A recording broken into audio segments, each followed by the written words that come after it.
Previously on Serial. Sticking my hand out, and good grief, if anyone was standing outside. To cheer him up, we did this little dance. Wonder how long my voice has been going on in Pakistan and Afghanistan, telling Bo to come home. Questions like, the officers on your base, how do they get their prostitutes? That's weird. I thought he was some kind of like Taliban guy. From This American Life and WBEZ Chicago, it's Serial, one story told week by week. I'm Sarah Koenig. The way Bo talks to Mark about his time as a prisoner, it's almost as if it's divided. There's year one, when he's gathering intel, planning escapes, focused on getting away, and then the rest of it. And the rest of it is 4 more years, when his purpose is less sharp, his hope is blurrier, there's less action. Now he's got to endure. And that's in large part because after year one, after Bo's 9-day escape, the Taliban put him in a cage. And I immediately saw that there was no way I was getting out of that cage. And this is a metal cage or a wood cage or what? Yeah, this is like an iron bar cage. Made for what purpose? For keeping me in it. Bo says it was 6 parts, 4 sides plus a top and a bottom, made of 1/4-inch bars. It was collapsible, so when they moved him to a new location, they'd rebuild the cage in whatever room they put him in, bolt and padlock it together. Bo says if he stretched out his arms, he could touch opposite sides of the cage with his fingers. Figures it was about 6 feet wide. When Bo explains stuff like this, I can picture it. I can, of course, understand what he's describing. But at some point I realized I don't actually understand what is going on. It was like the whole thing was overlaid with a scrim. Where exactly is he? Who exactly is holding him? I couldn't tell what the Taliban and the Haqqanis wanted or expected. Why is he being moved? Why is he being ignored? I couldn't tell if his treatment was senseless and haphazard or if it was part of a plan. Bo's descriptions are vivid. That's not the problem. The problem is they're mainly from inside a room. Bo couldn't see what was happening outside. So I couldn't make order of it because Bo himself couldn't make order of it. But there's another guy who has a very good idea of Bo's place in the Haqqani world order. His name is David Rode. David's an investigative reporter for Reuters now, but back in 2008, he was on leave from the New York Times researching a book about Afghanistan. He'd arranged to interview a Taliban commander about an hour's drive south of Kabul, and he got kidnapped and handed over to the same people in pretty much the same place at close to the same time as Bo. Once I heard David's story, so much of Bo's story clicked into place for me. The logistics, the locations, the Haqqanis. Many aspects of David's experience are really different from Bo's. David's a civilian, first off. He's a journalist who already knew a lot about Afghanistan and Pakistan. He got free after about 7 months versus nearly 5 years. And a huge difference, David wasn't alone. He was taken with 2 Afghans, Assad, a driver, and Tahir, a translator. So he had someone to interpret whatever he didn't understand. Also, David wasn't blindfolded all the time, really only when he was being moved to a different location. He wasn't chained or tied up. Inside the compounds, he could walk around in the courtyard. He could have conversations with his guards. And I'm not bringing all that up to suggest some sort of grim hostage contest, only to point out that while David was imprisoned, he wasn't in the dark. He wasn't in solitary confinement like Bo. So he had an awareness Bo didn't have about the system he had entered into. After they were carjacked, David and Assad and Tahir were taken around Afghanistan for a few days, and then they were told to get out of the car and start walking over some mountains. The next morning, it's clear to David where he is. For one thing, the car that picks them up is driving on the left-hand side of the road, like they do in Pakistan. And soon after that, I saw a road sign in Urdu, the national language of Pakistan, and I knew we'd walked into the tribal areas over the mountains, and I knew we were doomed. That's the worst place you can be taken in the Afghanistan-Pakistan region. David knew how utterly dangerous the tribal areas in western Pakistan were. In this place, it's really just over the mountains, right near the border. And if you're imagining a wild, desolate, inaccessible terrain, it's not like that. David said compared to rural Afghanistan, in fact, a city like Miram Shah, the capital of North Waziristan, where the Haqqanis are based and where Bo was kept most of the time, in or near Miram Shah, there are more paved roads, more large buildings, more schools. It's bustling, David said. There's, a market with people selling goods from Pakistan proper. I mean, my kidnappers, brought me bottled Nestle water that was manufactured from a plant in Lahore, Pakistan, one of the main cities, but they were able to buy it in the market in the tribal areas. They bought me copies of the most well-known English language newspaper in Pakistan, Dawn. Another one's called The News. And they would be 2 or 3 days old, but they could buy all these things in the market in the middle of the tribal areas. There's kids, there's farmers, with donkeys, and they're bringing in their crops to sell. There's tons of Toyota station wagons that people drive on their own and also serve as taxis. And it, became clear in those first few hours and then days and weeks that this was a Taliban mini-state that functioned openly, that, repaired roads and ran schools and had some sort of basic form of healthcare. It wasn't this completely backward area as is usually described. And it's not like the Taliban are sort of skulking around, dodging any Pakistani military presence. David says they're fully aware of each other, maybe wary at times, but also like waving to each other. As they drove around the tribal areas in Waziristan, north and south, David said there'd be regular checkpoints along the road that would normally be manned by Pakistani security or army. And instead, there'd be young Taliban fighters with Kalashnikovs, letting traffic through, not letting traffic through. The driver of David's car had to have the right password to get by. At one time, I was being driven in a car, and we ran into a Pakistani army resupply convoy. And I thought this is this great opportunity. Maybe, the convoy will let us all get out of the car, and we can make a run for it. And instead, our car, the Taliban car, just pulled over to the side of the road.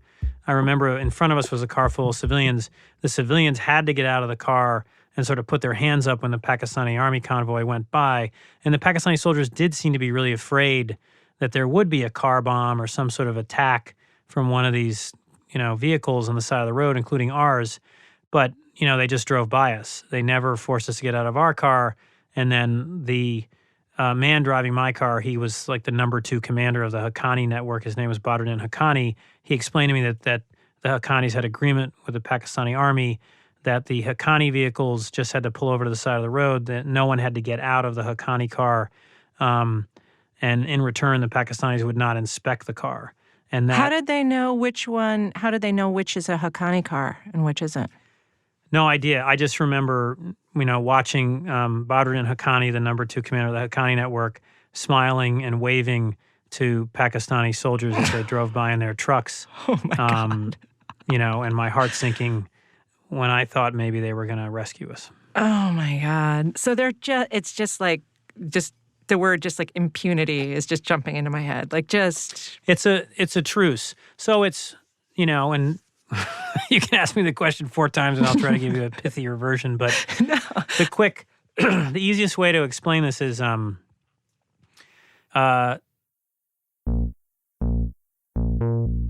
Seems like anyone I ask to explain what gives with the Haqqanis operating so freely in Pakistan, they have to take a deep breath first. Because it is fraught, it is complicated. And to do it justice, it would take a long time. So I'm just going to give you the basics of what I've learned. Here goes. The Haqqanis are a family-run operation. And they're not one thing. They're Islamic nationalists, they're a militant group, and they have businesses. The New York Times story compared them to, quote, the Sopranos of the Afghanistan war, unquote. They've got their own alliances, their own source of funds, but they're also part of the Taliban. They use the same stationery. I'm not kidding about that. One expert told me their statements come out under the seal of the Islamic Emirate of Afghanistan, same as the Afghan Taliban. The Haqqanis are the most militarily effective part of the Taliban, and they're the part of the Taliban that's most under control of Pakistan. As one expert told me, quote, they're just very, very close to the Pakistanis, unquote. The Haqqani family is Afghan. They're Pashtun. Their roots are over in Khost province in Afghanistan. But they're headquartered in Pakistan. Back in the 1970s, they were fighting the Afghan government and then later switched to fighting the Soviets when they invaded Afghanistan. And by the way, we, the U.S., liked that they were fighting the communists. So in the early 80s, we gave them millions of dollars to help them train fighters in North Waziristan. We helped build them up. As for Pakistan, they tolerate all this because the Haqqanis are useful to them. They're useful proxies in Pakistan's decades-long effort to influence events inside Afghanistan, to keep Afghanistan a manageable neighbor. And, stay with me, they're useful because they help prevent Pakistan's other neighbor, India, from establishing any serious foothold or influence in Afghanistan. Pakistan has always seen India as its biggest threat. Here's David's valiant 30-second explanation.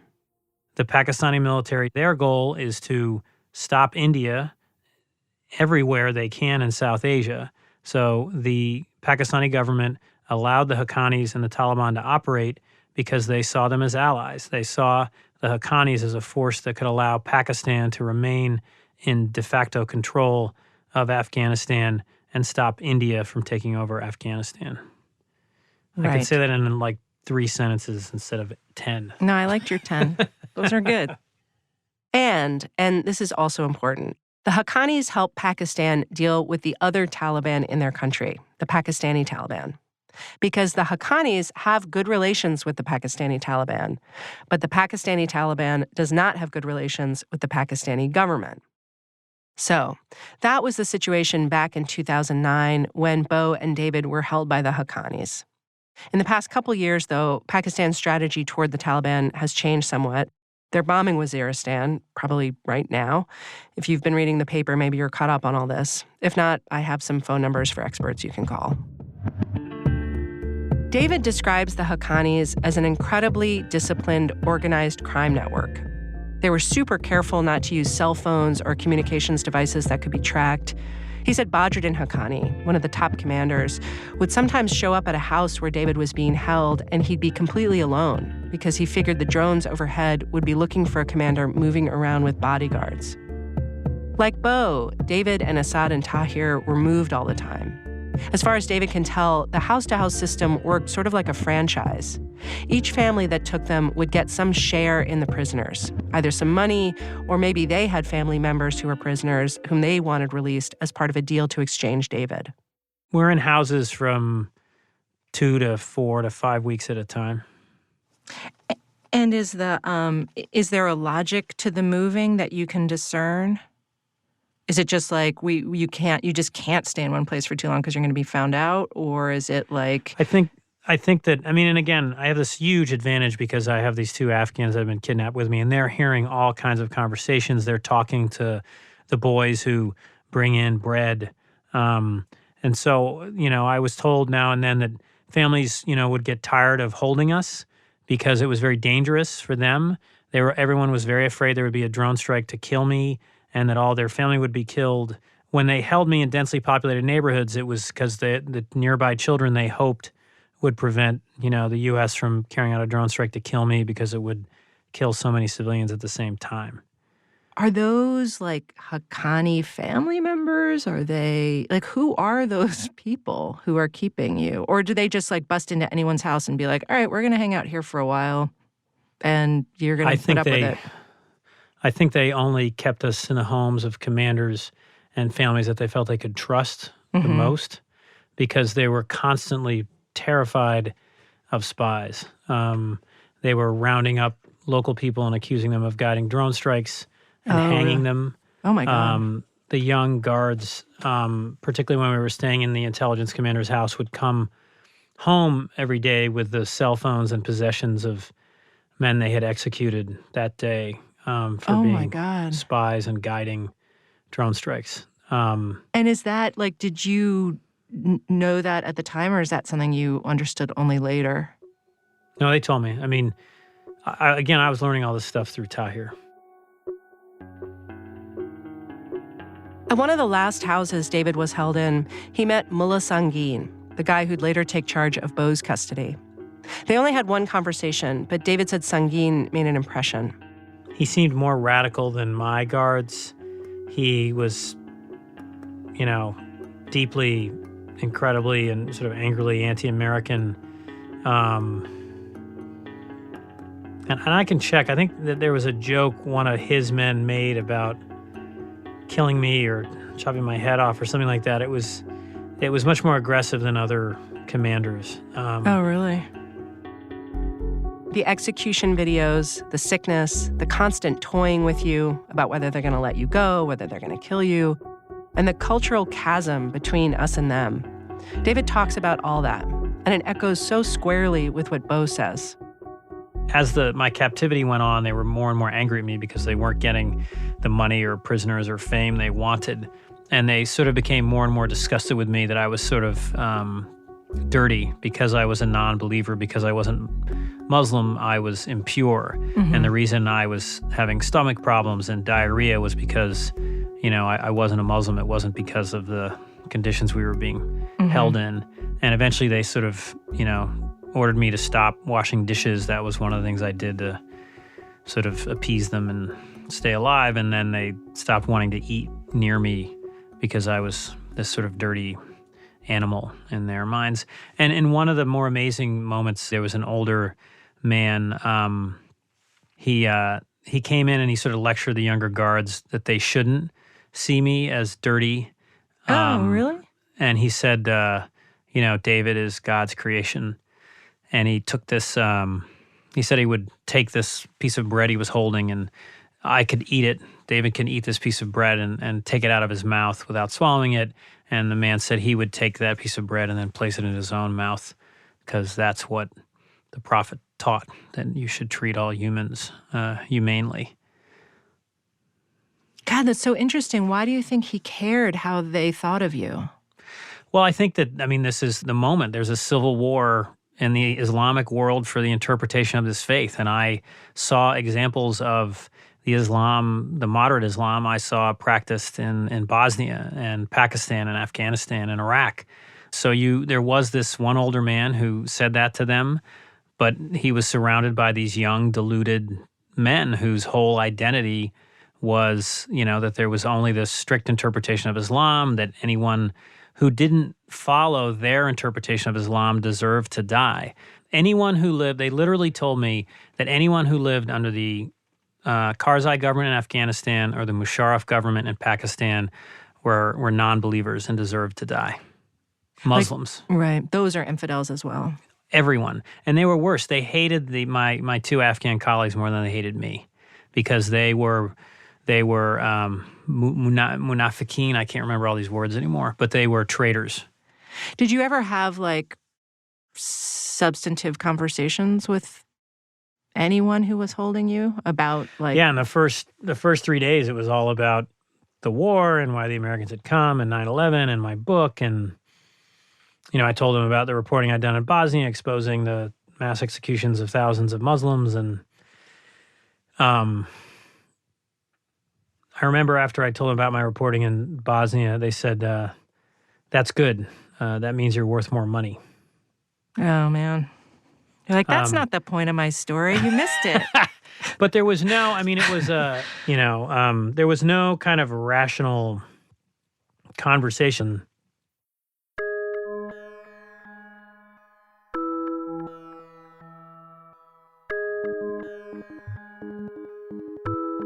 Bo and David did not overlap in Haqqani custody. David escaped one night, along with Tahir, from the compound where they were being held, and they made their way over to a Pakistani military base about a half-mile away, and they were rescued. David and Tahir got out on June 20th, 2009. Bo was captured just 10 days later. David's never met Bo. He's never talked to Bo, but he says he feels linked to him. In our interview, he kept coming back, somewhat guiltily, to how much better he had it than Bo. Obviously, he knows it's not his fault what happened to Bo, but he feels bad. He said as soon as he heard a U.S. soldier had been grabbed by these same people, he worried that he'd be treated harshly, in part because David was treated well, which helped him get away. Sami Yousafzai, the Afghan reporter, told me he did hear that after David escaped, there were all kinds of rumors and accusations flying around that someone had been paid off.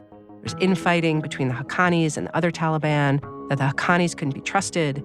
One news report said the Haqqanis suspected the Taliban guards had taken a bribe. Maybe there was a traitor among them. So yeah, it does seem they weren't planning on letting it happen twice. Then again, maybe Beau's rough treatment had more to do with the fact that he had tried to escape from them right away that first week. And also, one intel guy told me the Haqqanis are savvy enough to know the difference in terms of risk, in terms of danger, in terms of value between an American journalist and an American soldier. In the beginning, it seems that perhaps Sangin and the Haqqanis were looking for a quick and easy deal to get rid of Beau. Sami Yousafzai did an interview for us in Dubai with a high-level Taliban guy there. This guy wasn't directly involved with the negotiations for Beau, but he heard about it from the people who were involved. What this Taliban told Sami is that initially they wanted ransom, maybe some prisoners from an Afghan jail, which is what they'd also been asking for in David Rhodes' case.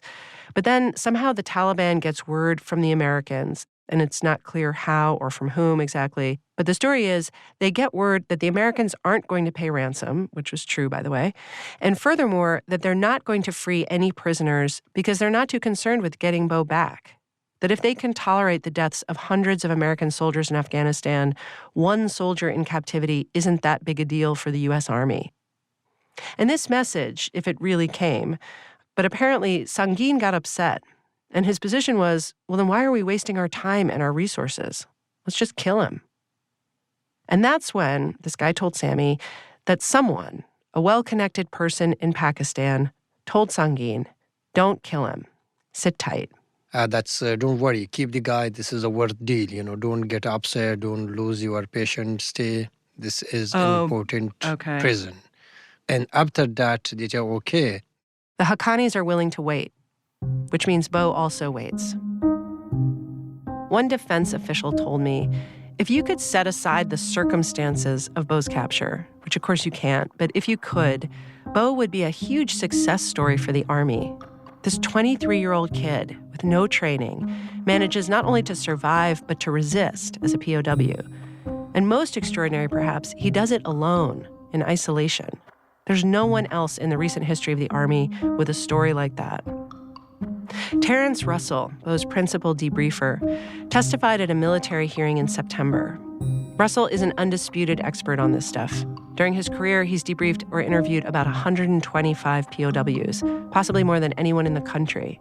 At the hearing, Russell was asked, basically, how bad did Beau have it?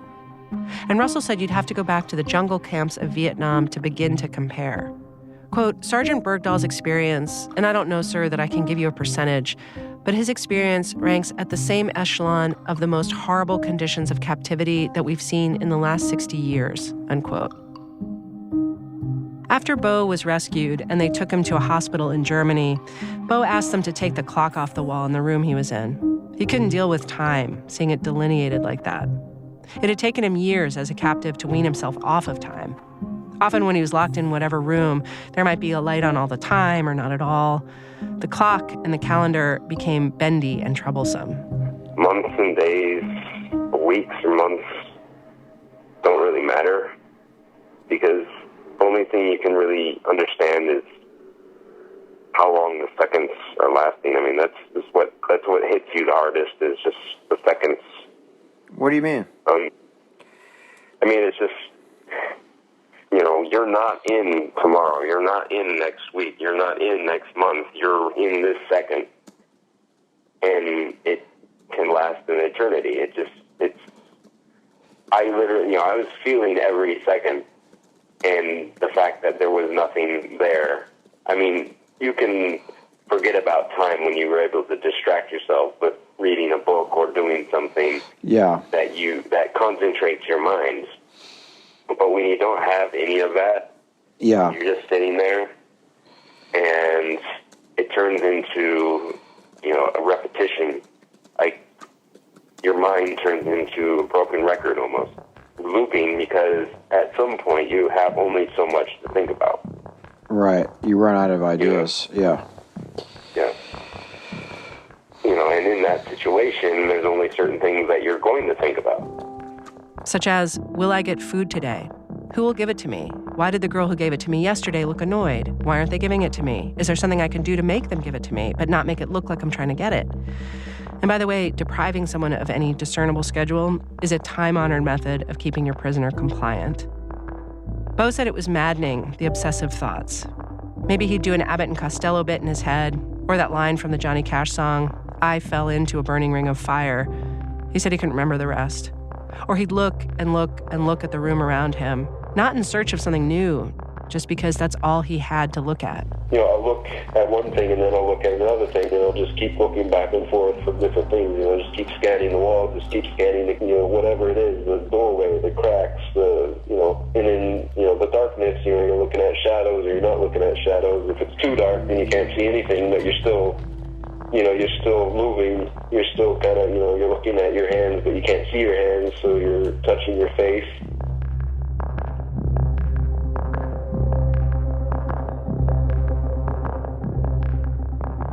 If you're thinking maybe Bo went crazy, he didn't. He says he didn't. It might have been a little easier if he had, but he didn't. In fact, a psychologist we talked to who was on a SEER team that planned for Bo's return, he said that they assume if you've survived captivity, you're more or less psychologically healthy. PTSD maybe, but not crazy. Because as soon as you start to lose your mind, your chances of surviving go down. If you spend, say, 5 years trying to get food, trying to get water, trying to escape, you need to keep your mind intact for all that. Still, sanity in Bo's situation is psychologically exhausting because you're simultaneously bored, afraid, and hyper-aware, a combination other POWs have described. Mark asked Bo, did you tell yourself stories? Did you try to disappear into your imagination? And surprisingly, Bo said, not really.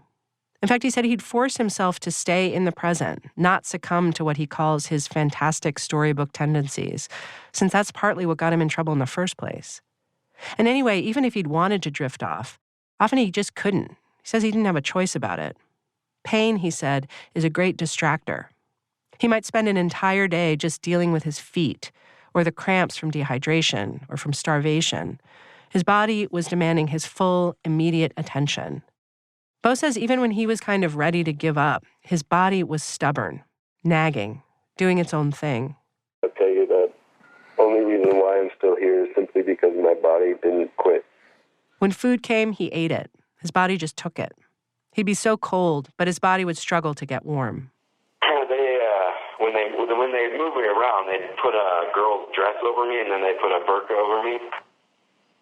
And then because, anything I touch, because I'm an infidel or I'm a kafir or whatever you want to call it, everything I touch is dirty. So they'd leave thankfully, they left the dress in the burqa in the room. So I was able to use that as, warmth. But even with that, wrapped around my shoulders. Did you ever ask for more blankets and shit like that?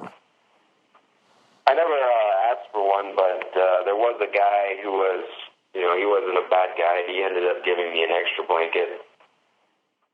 I don't know. I mean, everybody, human has some good deeds, Yeah. Good qualities, especially if somebody is helpless or hopeless and in troubles, and... I can't say for sure, of course, but I think it's possible the guy who gave Bo the blanket was a cook named Babrak. Sammy interviewed him for Mark's company, Page One. He was an older guy, maybe 50, unmarried. He'd known the Haqqanis a long time. He'd cooked for them and their people for many years. He said he'd once made lunch for Osama bin Laden. He'd retired and moved back to his village from Miram Shah, but he told Sammy that one day a few years ago, he got a call to come do a job. He's met by Mullah Sangin, who takes him to a remote farmhouse. There's no road. You have to hike way out to it. And I'm not sure, but it's possible this place was somewhere in the Shawal Valley, a couple of hours from Miram Shah. Sangin gives him an AK-47 and tells him the whole area is mined, don't leave the house, and if you see anyone approach, shoot. Inside the house, Babrak says he sees his guests. By guests, he means prisoners. A blue-eyed foreigner in one small, dark room, and some rich Afghan guy in another room. He said they were all stuck out there in the wild, the 2 prisoners, 3 guards, and Babrak. The guards weren't allowed walkie-talkies or phones. A couple of times a week, someone might show up. They'd use a code word to be let in. In Sammy's notes, Babrak sounds like he was more than a little freaked out.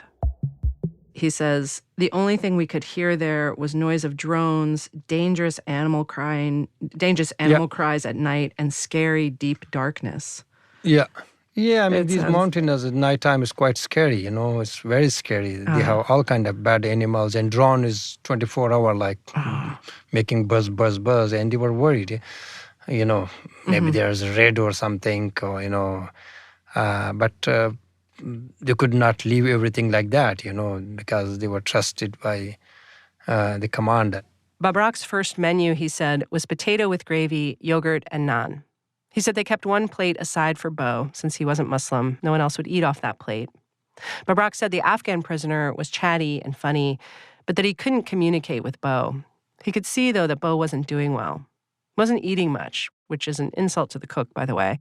Babrak told Sammy he wasn't sure if Bo didn't like the food or just needed a utensil, so he finds a spoon for him. And he said, I mean, every time, of course, he was trying to say something, but we don't understand, or our English was not good. And he said, sometime I really wish I could understand. He was trying to say something, and next time I brought a lot of things for him, and he didn't pick up nothing of them, you know, like I had brought paracetamol. I thought he may be sick or some other stuff, whatever I had. Paracetamol, like paracetamol, painkiller. Yeah, the tablet painkiller. He says in the notes, it says, one day he was asking me something. I brought numbers of things at the next arrival, but he did not take either of it and was laughing. Yeah. I brought him salt, a tablet of painkiller, and blanket. Yeah. So he's trying. Because he was an old man, you know, he was trying to understand, to give him something. American was, I think it means sitting. The American was sitting in the beginning most of the time. He put his head on his knees the number of times I entered this lockup room, and he remained with his head down on his knees. Yeah, that's why, I mean, maybe he doesn't, I mean, maybe he was very sad, depressed, you know. That's then why he says put this his head in his that's knees. really sad. He says at the start, he was used to coming to the door to breathe fresh air and see light, but then he gives up and stays in his place. Then he gave up and stayed in his place.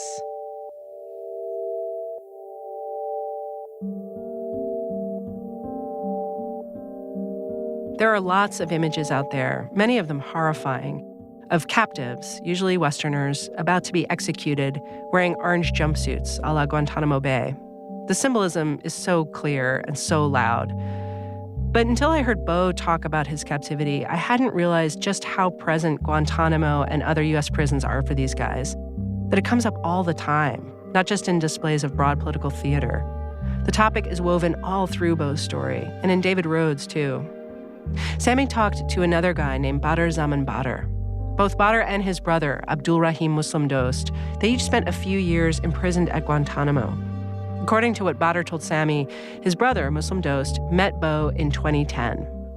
And he went to his room, and he said I should treat him like the way I was treated by American in Guantanamo Bay. And he says the American way of interrogation was so strange. So I also asking him like strange question. Like what? You know, like asking how many dogs do you have, how many chicken do you have, how many eggs your chicken give a day, you know. So just like nonsense questions that seem nonsense. Like completely He said that was nonsense. exactly, you know. Okay. He says he had a translator as well, but he said who could speak English a little bit because he learned Guantanamo. He says at some point he had a debate with Bergdahl and told him why you are in Afghanistan, why you came to Afghanistan. And Bergdahl said, I'm deployed by American forces. I'm not a decision maker, and I was deployed. Right, like it's not my fault. I just did what I was told, kind of thing. Yeah, and he says, Muslim Dost told him, you can simply say no and leave army and didn't come here. Badr Zaman Badr happens to be a guy I also talked to for a story I worked on back in 2005. He's Afghan, and he and his brother, a poet and journalist, were living in Pakistan. They pissed off some important people with their writing, much of which was satirical. Pakistani authorities arrested them and turned them over to U.S. forces, and we sent them to Guantanamo. Muslim Dost wasn't much of a terrorist back then, but it seems we might have turned him into one. He's reportedly working as an ISIS recruiter now. David said the people holding him would tell him, "We're treating you well because we're better than the Americans. We treat our prisoners better than Americans treat their prisoners in Guantanamo and Abu Ghraib." In Beau's case, though, that rationale seemed to work in reverse. For instance, the guy who repeatedly tortured Beau. Beau says a man would come into the room. He never saw his face because either Beau would be blindfolded or the guy's face was covered with a cloth. Beau would be handcuffed, sitting cross-legged on the floor. Beau says the guy would pin his legs down, push him against a wall, and then cut his chest with a razor blade. Don't think 1 or 2 cuts at a time. Think like probably between 60 to 70 cuts at a time. Oh my God. Yeah. And they did it slowly. It hurts more, of course, if you do it slowly. Beau said he lost count how many cuts after it reached 600. And did he speak English enough to tell you why he was punishing you? No, he wouldn't speak any English. He'd mutter things in Pashto. A lot of like spizia and things like that. What does spizia mean? Spizia is wife of a dog. Like WIFE? Yeah, wife. Oh man, I'm sure they got all the typical insults in, donkey, rock, cuffer. It was more along the lines of revenge type thing. Yeah. For what though? That's what I'm asking. For being an American, for all the things that Americans have done in their country, for all the things that were done to guys in Guantanamo and Bagram and all that. The waterboarding, the dogs, the isolation chambers, the food deprivation, the sleep deprivation, all those things. That was the list of things that they always talked about whenever it came around to Guantanamo and Bagram and all that. And what would you say in response to that? I wouldn't say anything. Usually it was a one-way conversation, so I just listened to them and basically ride it out. You wait it out. You'd nod, or would you at least say, "I understand, I hear you," and stuff like that? Yeah, I would nod, understanding of what they're saying. Because that's what they wanted, acknowledgement. So that's what I give them. Yeah.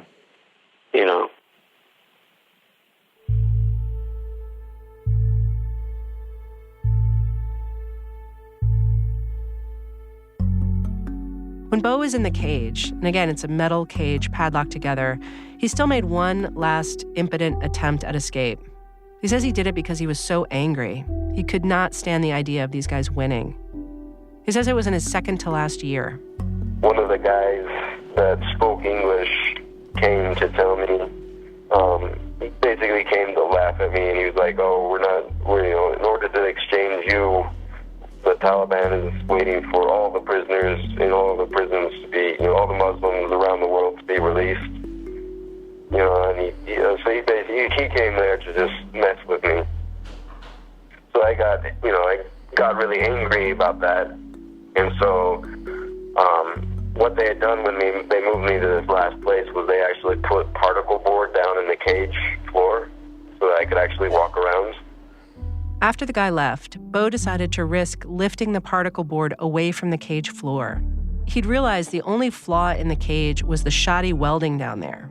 He thought if he could rust the welds with spit or water, he could maybe get a few of the bars free and squeeze out. But because of the cold and damp, the particle board had expanded. So he gets it maybe halfway up, but then he can't get it back down in place to hide what he's trying to do. So he thinks if he softens it, maybe he can shave off the edges and get it to go back down. So he puts water on it, which just makes it swell even more, and that begins a fight with the particle board that lasts all night. All night, he's using a AAA battery he had. He'd popped off the top and flattened it and sharpened it against the cage, and now he's using it to try to shave down the particle board. And every noise he makes, he's scared someone's going to hear and come in, and then who knows what the consequences would be, but very bad. And he can't get the board back down. Yeah, idea of losing that one chance, and I don't know how to explain it, but in that night, it left me exhausted and just drained, for like months, and I don't think I ever came back from it. I never stopped like putting water on the bars. I never stopped trying to escape, but it just that night seemed to burn something out of me. Yeah. That never came back. I just lost something inside of me that it's hard to explain, but it was just things didn't matter anymore. By his last year and a half as a prisoner, Bo says his daily conversation had funneled down to a few words. He'd say, "That's fine. That's good."